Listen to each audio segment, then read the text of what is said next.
अस्सलाम वालेकुम। उम्मीद है आप सब खैरियत से हैं।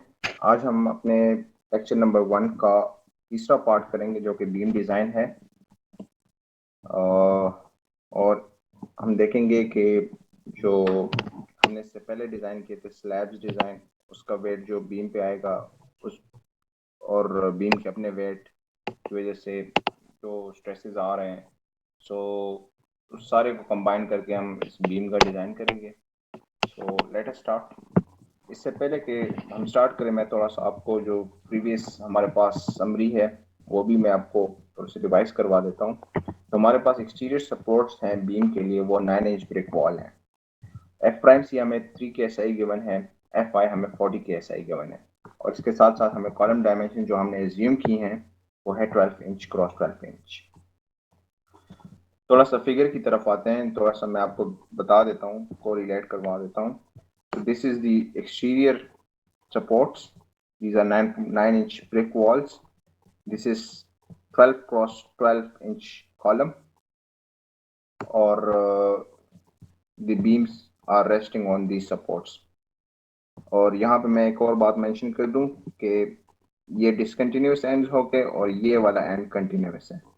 So it is one end continuous beam, you can say. ठीक है।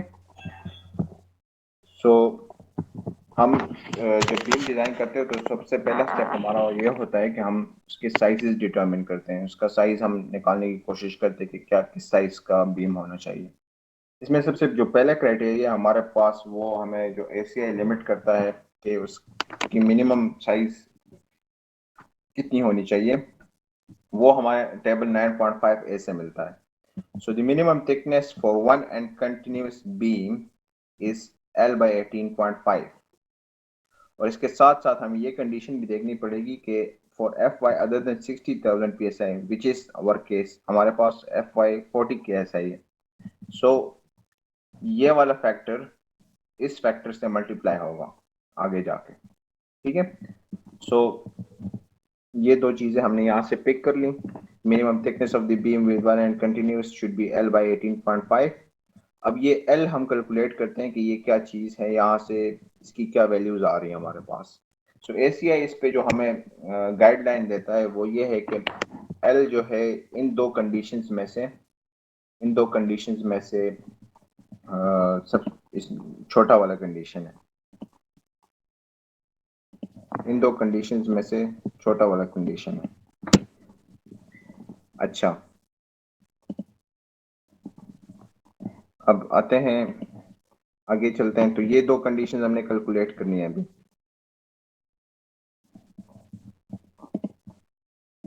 सो ये वन एंड कंटिन्यूस बीम के लिए जो हमारे पास सेंटर टू सेंटर डायमेंशन है वो है बल्कि दिस डायमेंशन इज 12.375 फीट। ये हमारे पास कैसे आया? ये हमारे पास इस तरह आया कि हमारे पास अगर हम इस रूम्स को देखें जो कि 12 फीट क्रॉस 16 फीट है, तो this 12 feet plus half thickness of this wall, so this becomes 12.375 feet। ये 4.5 इंच थिक वॉल है।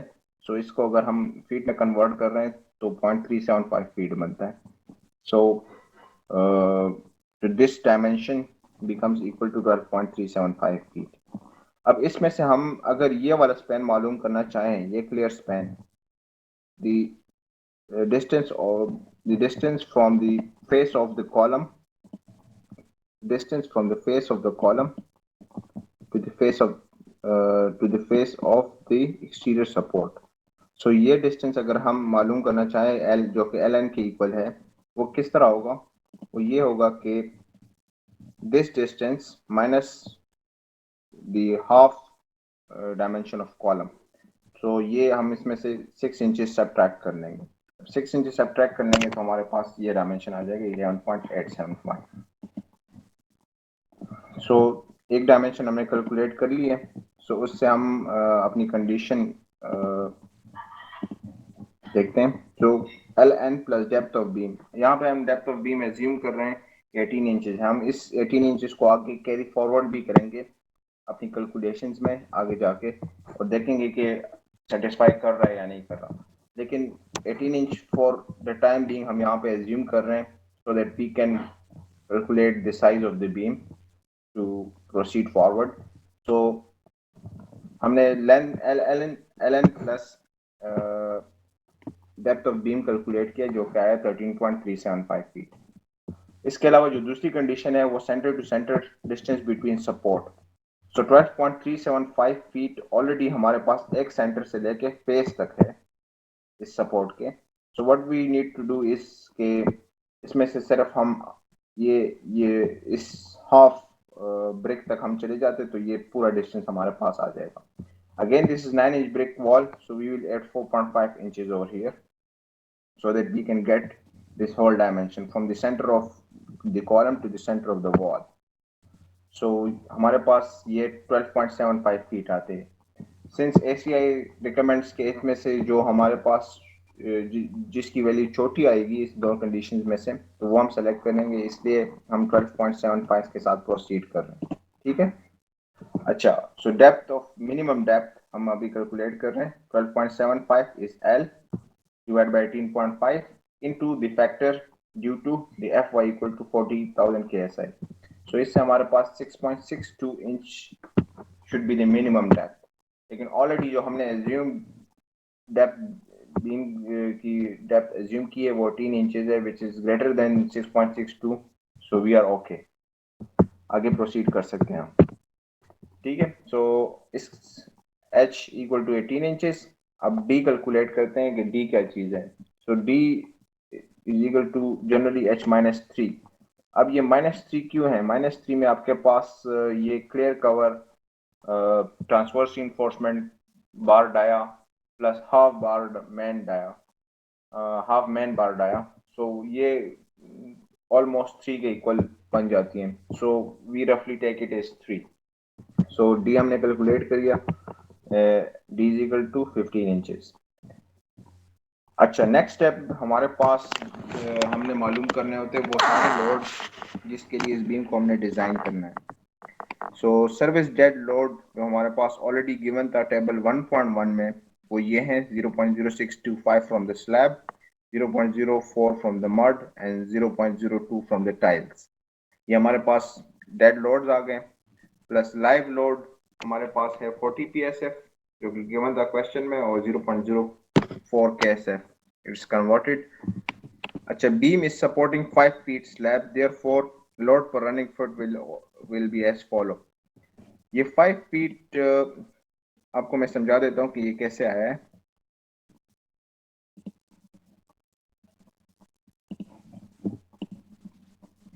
जो हमारे पास वरांडा का डायमेंशन था वो था from the face of the wall it was to the exterior of the column, exterior face of the column वो 9 feet था। इसका मतलब ये है कि ये 12 इंच का हमारे पास कॉलम उसमें आ गया था, और इसके अलावा जो क्लियर लेंथ हमारे पास वरांडा का था वो 8 feet था। तो वन वे स्लैब में हमारे पास चूंकि ये वन वे स्लैब था तो इसमें से 4 feet का वेट जो है ये इस सपोर्ट पे ट्रांसफर होगा और 4 feet का वेट इस सपोर्ट पे ट्रांसफर होगा। तो 4 feet तो इसका इस बीम पे आना ही आना था, यहाँ पे जो बीम आएगी उस पे आना ही था।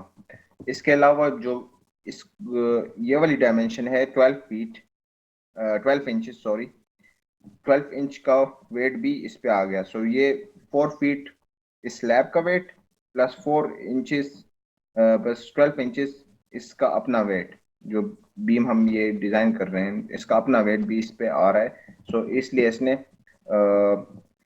5 feet ले लिया पूरा का पूरा। ठीक है, इसके बाद हमने डेड लोड कैलकुलेट करना है बीम का।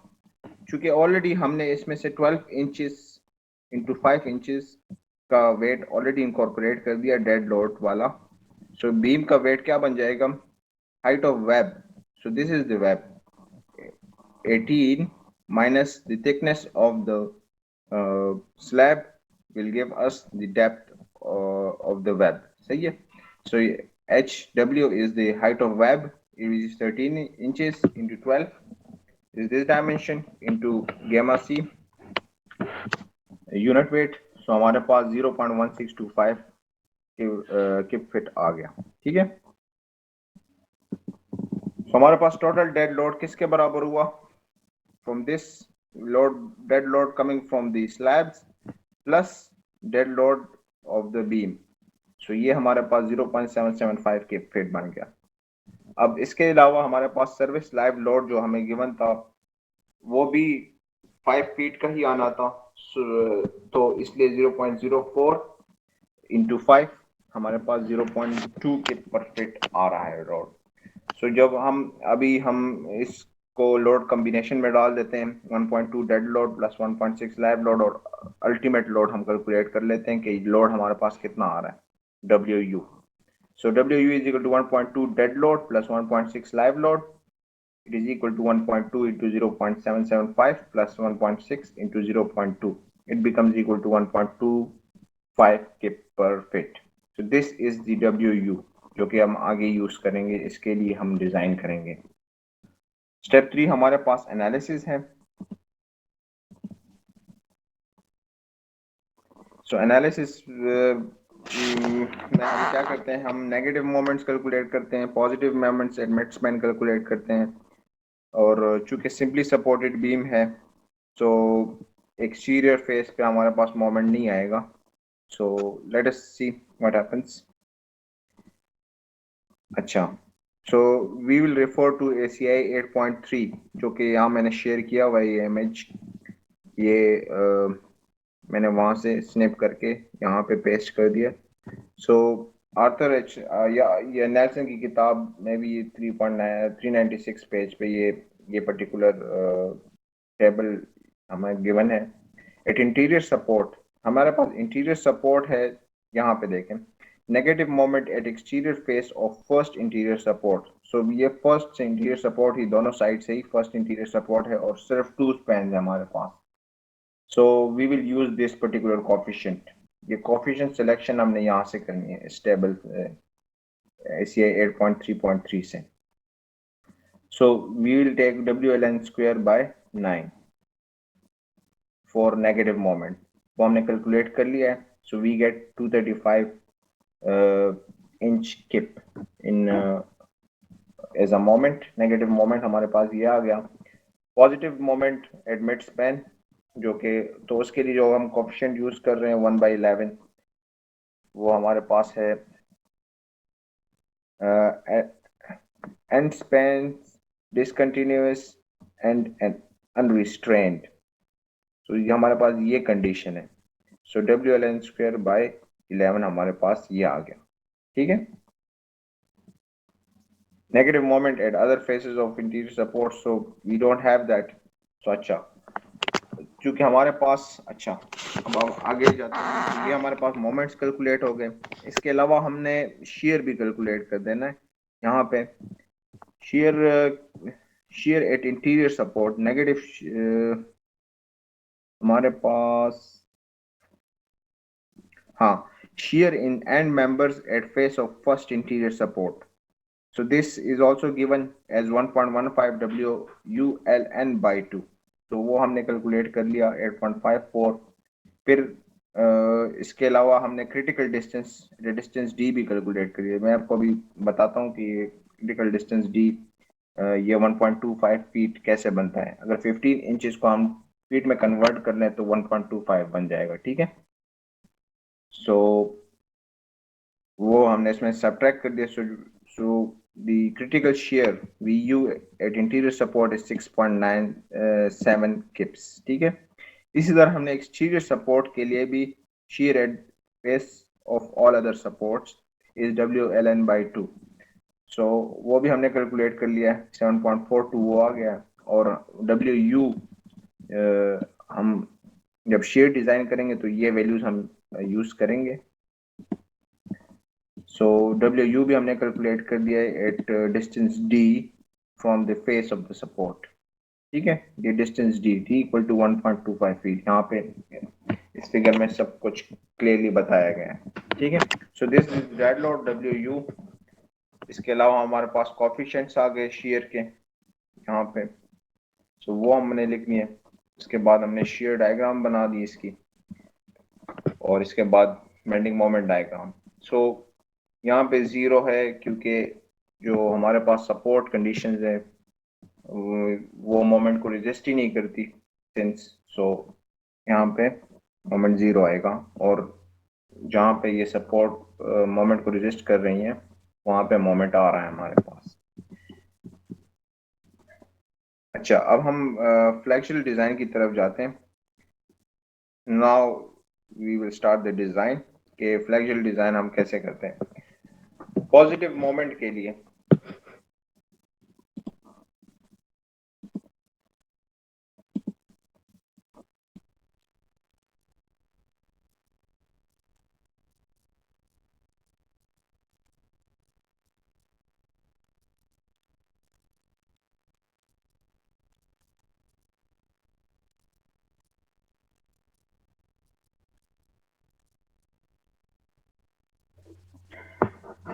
अच्छा, अभी हम जो स्टेप 4 है वो है फ्लैगुलर डिज़ाइन। डिज़ाइन है, इसमें हम पहले फ्लैगुलर डिज़ाइन करेंगे, उसके बाद उसका शेयर डिज़ाइन करेंगे। फ्लैगुलर डिज़ाइन में भी हम पहले पॉजिटिव मोमेंट के लिए डिज़ाइन करेंगे जो कि हमने कैलकुलेट किया। ये पॉजिटिव मोमेंट के लिए यहाँ पे हम स्टील डिज़ाइन करेंगे कि यहाँ पे कितना स्टील रिक्वायर्ड होगा। इसके बाद नेगेटिव मोमेंट के लिए भी हम डिज़ाइन करेंगे, ठीक है। मिड स्पैन पे हमारा पॉजिटिव मोमेंट आ रहा है और विद सपोर्ट, कंटिन्यूस सपोर्ट, हमारे पास नेगेटिव इन्फोर्समेंट आएगी। अच्छा, फॉर पॉजिटिव मोमेंट उसमें भी कुछ स्टेप्स हैं हम फॉलो करेंगे according to this particular section, जो कि अभी ये मैंने यहाँ पे काटा है ये, क्योंकि ये जो कोड रेफर किया गया है ये पुराने कोड का 8.10 रेफरेंस है, आर्टिकल है, ठीक है। लेकिन नए कोड में इसकी जो प्रोविजंस प्रोवाइड हमें की गई हैं वो भी रिवाइज्ड हुई हैं, और उसमें भी जो रिवाइज प्रोविजंस है या जो रिवाइज्ड आर्टिकल्स है वो 8.12.1 8.12.4 और 13.2.4 में ये प्रोविजंस, इससे रिलेटेड प्रोविजंस हमें मिल सकती हैं। यहाँ पे मैंने ये पॉपअप नोट भी लगाया हुआ है जो आप पढ़ सकते हैं और दोबारा कोड में इसको कंसल्ट कर सकते हैं। लेकिन एनी हाउ, अगर ये पुराने कोड का भी हिस्सा है तो भी ये वैलिड है क्योंकि अभी वो कोड प्रैक्टिस में है। सो जो according to ACI, B effective of L beam is minimum. B effective width of the L beam is minimum of these. या तो हम इसको L beam की तरह डिजाइन करेंगे या L beam का मतलब ये हुआ कि इस तरह का सेक्शन होगा, L शेप सेक्शन होगा बीम, या L बीम की तरह डिजाइन करेंगे या रेक्टेंगुलर बीम की तरह। तो अभी हम ये देखेंगे कि आगे भी जाके नेक्स्ट स्टेप में हम देखेंगे कि एल बीम की तरह डिज़ाइन होना चाहिए या रेक्टेंगुलर बीम, लेकिन शुरू में हम ये एज्यूम करते हैं कि हम इसको एल बीम की तरह डिज़ाइन करेंगे। So according to ACI, B effective for L beam is minimum of these 3 criteria: 6 times height of flange, which is thickness of slab, 6 times 530 plus BW, जो कि it's a width of web, ठीक है, so which is 12 inches. So ये हमारे पास 42 inch बन गया। BW plus span length divided by 12, span length हमने calculate किया था 12.75 डिवाइड बाय 12, तो हमारे पास यहाँ पे मल्टीप्लाई बाय 12 डिवाइड बाय 12 किया हुआ है क्योंकि इसको फीट से इंचेस में कन्वर्ट करने के लिए, ठीक है। सो हमारे पास ये 24.75 आया। और clear distance to next web, क्योंकि हमारे पास दूसरी बीम ट्रांसफर्स डायरेक्शन में है ही नहीं, दूसरी बीम हमारे पास ये बीम है, इस डायरेक्शन में हमारे पास दूसरी कोई बीम नहीं है, तो ये एप्लीकेबल नहीं होगा, यहाँ पे एप्लीकेबल नहीं है, ठीक है। अच्छा, सो इसमें से हमने जो मिनिमम होगा वो सेलेक्ट करना है। सो बी इफेक्टिव हमारे पास आ गया 24.75। अब दूसरे स्टेप में हम we have to check if beam is to be designed as rectangular beam और एल बीम। सो हम ट्रायल नंबर 1 में ए एज्यूम करते हैं, ए की वैल्यू, ये ए विटनी स्ट्रेस ब्लॉक वाला ए है, ठीक है।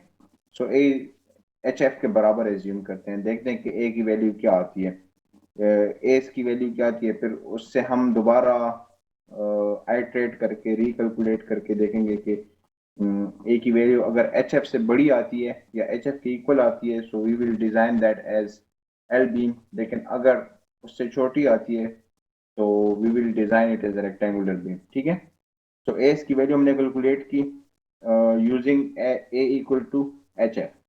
ठीक है, तो इसमें हमने वैल्यूज डाली, एम यू हमारे पास यहाँ पे, क्योंकि ये हम mid span positive positive moment के लिए डिजाइन कर रहे हैं, तो we will take the moment of mid span. ठीक है, जो 192.24 के पिंच है। ठीक है, वो लिया 0.9, phi is equal to 0.9, phi is equal to 0.9, और एफ एफ वाई हमारे पास 40 के एस आई, और डी 15 इंच, और ए हमने 5 इंच लिया, सो 5/2। इससे हमारे पास ए एस क्या आया, 0.427 इंच स्क्वायर। ठीक है, इसके बाद हमने इस ए की वैल्यू को दोबारा उठा के, इससे हमने इस एरिया ऑफ स्टील की वैल्यू को लेके दोबारा ए की वैल्यू कैलकुलेट करनी है।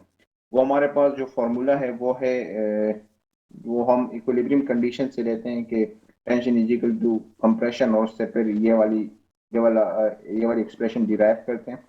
तो A S F Y divide by 0.85 F prime C into B effective. So A की वैल्यू यहाँ से हमारे पास जो हमने कैलकुलेट की using this area of steel, उससे हमारे पास ए की जो वैल्यू है वो 0.271, which is very very less than what we assume for first time. So क्योंकि ये एच एफ से कम आ गई है, so we can not use this, we can not design this as L beam, so we have to design this as a rectangular beam। ठीक है, अब चलते हैं, क्योंकि ये A की वैल्यू एच एफ से छोटी आ रही है, मतलब ये इस it lies in somewhere in the slab, so we will design this as a rectangular beam. Trial 2। अच्छा, अब एस हमने दोबारा हमने कैलकुलेट करना है, यही वाली ए की वैल्यू उठा के हम देखते हैं कि ए की वैल्यू हमारे पास क्या आती है।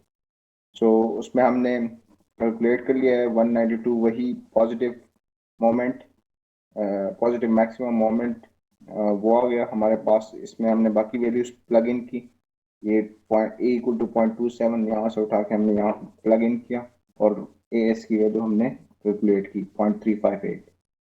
अब इसके बाद इस एस को हमने दोबारा इस फॉर्मूले में डाल दिया और दोबारा ए की वैल्यू कैलकुलेट की, जो कि 0.228 इंच आई। This value is close enough to the previously calculated value of A.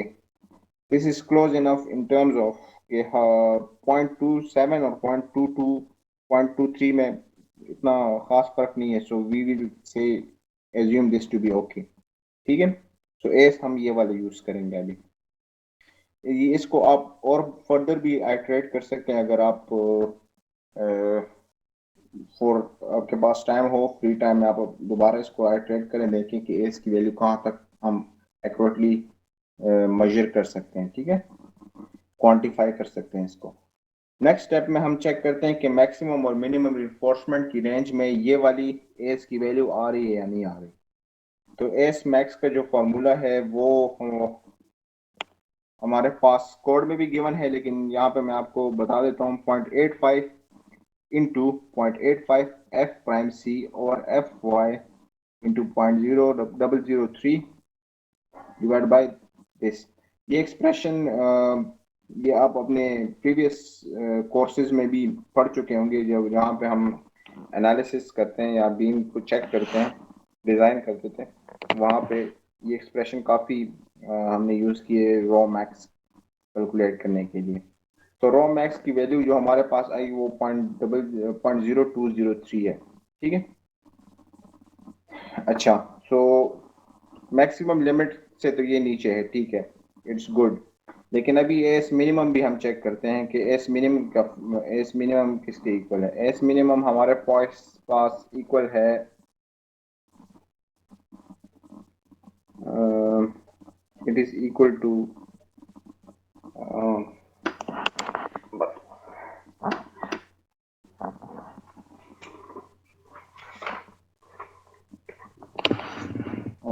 200 by fy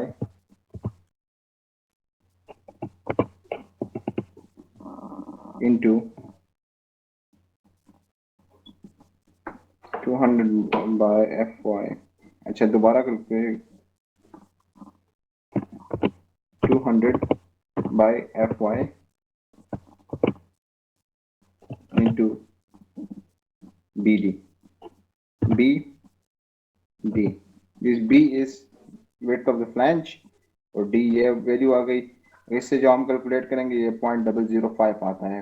200 divide by 40,000 it will be 0.005। ठीक है, सो ये वैल्यू हमने कैलकुलेट की तो ये इससे हमारे पास 0.9 इंच आ रहा है which is greater than the area that we have calculated. So what we will do is we will take this minimum area कि हम ये ले लेंगे ये वाले minimum area. So since S जो हमने कैलकुलेट किया it is less than S minimum, so S minimum governs, so we will use this. So we will आगे हम number of bars, type of bar और नंबर ऑफ बार्स मालूम करते हैं कि टाइप कौन सा हम एज्यूम करते हैं जो कि कॉमन यूज में है। Number 5 bars, number 4 bars, number 6 bars ये कॉमन यूज में होते हैं main as a main reinforcement. So we will use number 5 bars. Area of bar कितना है और हमारे पास है 0.31, so we will use this bar. हम नंबर ऑफ बार्स निकाल सकते हैं S divide by A B, इससे हमारे पास 2.90 बार्स आ रहे हैं, उन्होंने 3 बार्स ले ली। इस रीजन में आपके पास चॉइस है कि आप किस टाइप के रिइंफोर्समेंट यूज करते हैं। Being an engineer, being a structural engineer, being a civil engineer, आप किस तरह इसको ले सकते हैं, कितना क्लोज ले सकते हैं, बहुत से फैक्टर्स को कंसिडर करके। इकोनॉमी, वर्कमैनशिप, डिज़ाइन और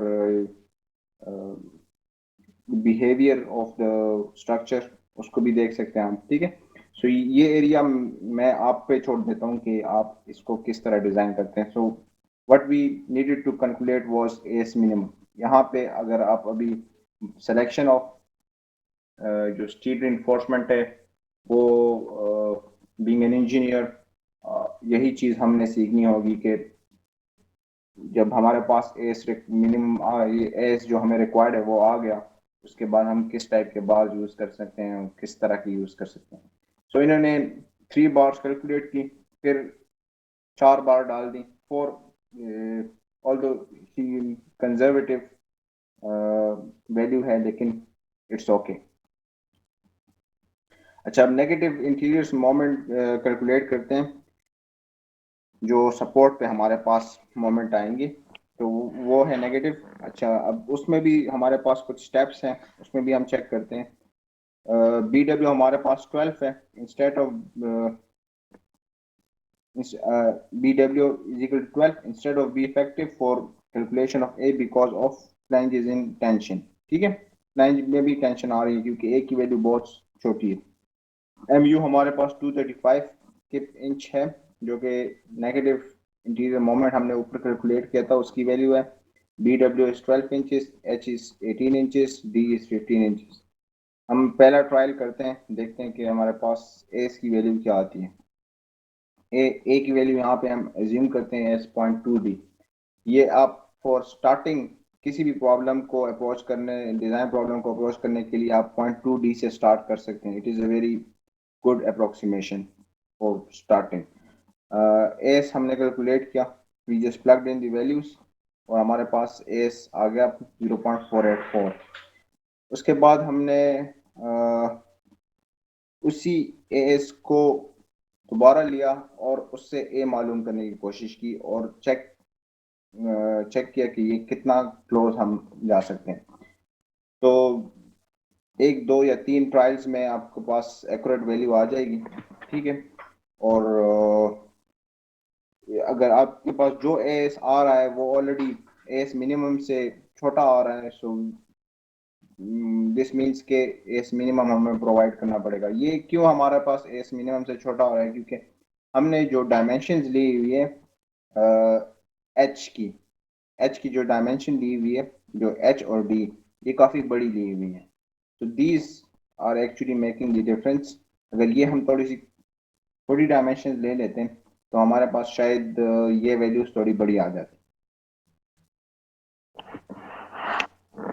यहाँ पे आपको डी नजर आ रहा है, so this is governing actually this whole area of steel, ठीक है। So you have to be mindful of this fact as well. So यहाँ पे भी हमने एस मिनिमम ही यूज किया, नंबर 5 बार्स यूज किए और ये भी 4 नंबर 5 बार्स आए। So this is the design of beam. अब इसका ये फ्लेक्सुरल सेक्शन था। अब शेयर सेक्शन पे आते हैं कि शेयर सेक्शन में हमने शेयर डिज़ाइन भी करना होता है बीम का। देखते हैं कि इसमें जो हमारे पास स्टिरप्स की स्पेसिंग क्या आती है, कितने नंबर ऑफ स्टिरप्स आते हैं, कितनी स्पेसिंग के साथ आती हैं। तो पहले स्टेप में हमारे पास डी ऑलरेडी है, इट इज़ 15 इंचेस और फीट में अगर इसको कन्वर्ट करें तो 1.25 फीट बनता है। पिछले स्टेप्स में शुरू में हमने वी यू एक्सटर्नल कैलकुलेट किया था, एक्सटीरियर और इंटीरियर दोनों फेसेस पे at a distance G from the face of the support. ये क्रिटिकल है।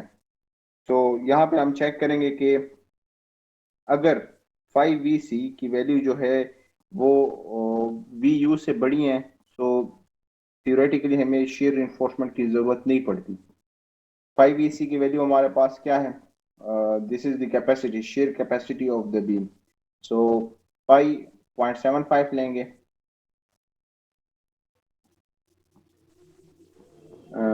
हाँ shear 5.75 into 2 into under root F prime C into 12 into 15 और ये divide by 1000 into is to converted into kips, ठीक है। तो हमारे पास 14.78 किप्स की वैल्यू आ रही है जो दोनों VU से बड़ी है, VU एक्सटीरियर फेस से भी, VU इंटीरियर फेस से भी। So we are theoretically we don't require any shear reinforcement, but we will have to provide a minimum reinforcement so that we can hold this steel together. ये जो bars हम provide कर रहे हैं इसको हम कम से कम होल्ड कर सकें, तो उसके लिए हमारे पास मिनिमम हम shear reinforcement प्रोवाइड कर लेते हैं। अच्छा, तो मैक्सिमम और minimum reinforcement requirement permitted by ACI जो हमारे पास है उसमें हमारे पास जो स्पेसिंग रिक्वायरमेंट्स हैं वो हम यहाँ से कैलकुलेट कर सकते हैं। नॉर्मली हम नंबर 3 बार यूज कर सकते हैं, सो उससे उससे ये हमारे पास आता है क्योंकि ये दो फेसेस पे इसको टच करती हैं। सो AB becomes equal to 2 times 0.11, so it is 0.22 actually, और FY is 40,000, 15 to BW। हमारे पास यहाँ से एक स्पेसिंग की रिक्वायरमेंट आ गई, फिर D/2 7.5 इंचेस आ गई, 24 इंच सेंटर टू सेंटर, या फिर ये वाला क्राइटेरिया। सो इन चारों क्राइटेरियाज में से जो भी हमारे पास सबसे छोटी वैल्यू देगा उसको हम कंसिडर करेंगे। So this one is actually the smallest of all the four, 7.5 inch centre to centre spacing हम देंगे। अच्छा, इसके अलावा कुछ और चेक्स हैं जिसमें हम बीम की डेप्थ चेक करते हैं कि इट इज गुड इनफ और नॉट। ये काफ़ी एक्चुअली ये इन्होंने कंजर्वेटिव वैल्यू ली है, हम लोगों ने जो बी और डी की डायमेंशन है हमने काफ़ी कंजर्वेटिव ली है, स्पेशली डी की डायमेंशन जो है एच और डी। सो उस वजह से ये सारी वैल्यूज काफ़ी बड़ी बड़ी आ रही हैं। सो हम 5ES चेक कर लेते हैं। It should be less than और equal to, shear strength should be less than or equal to 8 times phi under root f prime c BWD, ठीक है। तो हमारे पास ये वाली जो इसकी जो वैल्यू है ये बनती है 59.414 किप्स और 5ES की वैल्यू हमारे पास बनती है जो इसके इक्वल है। हमारे पास शेयर स्टिरप्स की जो स्ट्रेंथ है उसके इक्वल ये आता है। It is 5AB into FY into D divide by SD हमने इससे पहले वाले स्टेप में कैलकुलेट किया जो कि 7.5 इंचेस आया। सो हमारे पास 13.2 के आ रहा है इंस्टेड ऑफ 59.4। यहाँ पे ये थोड़ा गलत लिखा हुआ है इन्होंने, ये कट कर देते हैं, इट इज 59.4, ठीक है।